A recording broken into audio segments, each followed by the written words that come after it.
For What It's Worth, Short Stories, Songs, and Poems by James dEVERy. The Jelly Bean Jar. Jimmy, Jimmy, Jimmy!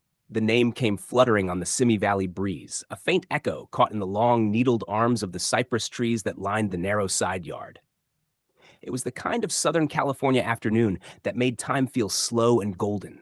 The sun low, the air warm, and everything bathed in a drowsy hush, except for the sudden rustling of branches above. A raucous unkindness of ravens burst skyward, their wings scattering light and shadow as they fled their perch. Jimmy knelt in the dirt beside a freshly planted oak sapling, his bare feet dusty, hands gently scrubbing an old Fisher-Price loving family RV with a damp cloth. The plastic toy was scratched and faded, but it was still good enough for a 5-year-old's birthday gift.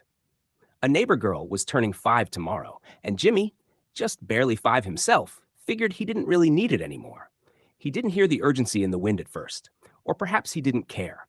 He was lost in the soft rhythm of cleaning, in the simplicity of giving something away.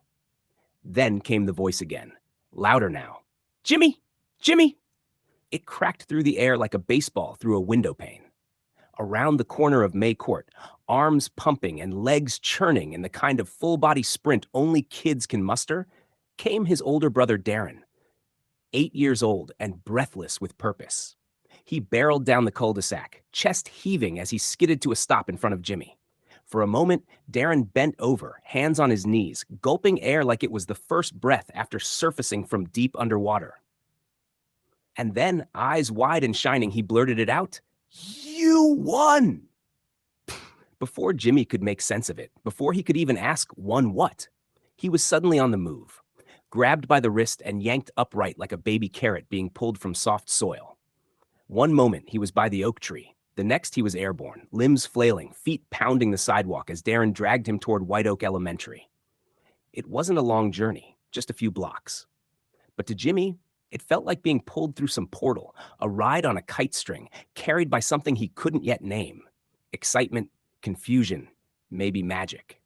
Darren, all the while, kept glancing back to make sure his little brother was still there, still with him, part of whatever this was.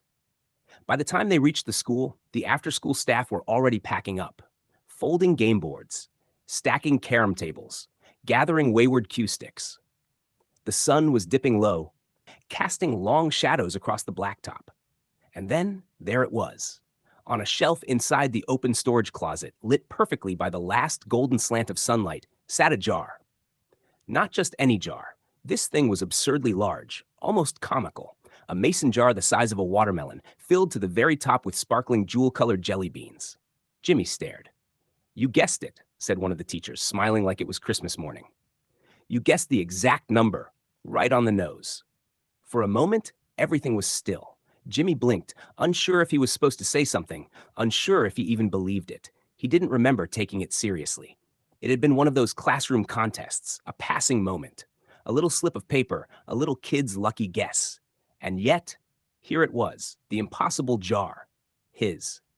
He walked forward, small fingers wrapping around the cool glass as if claiming not just the prize, but the very idea that the world sometimes tilted in your favor. From that day forward, the jelly bean jar marked the beginning of stories, of songs, of poems, of looking at life and saying, "For what it's worth, sometimes you win."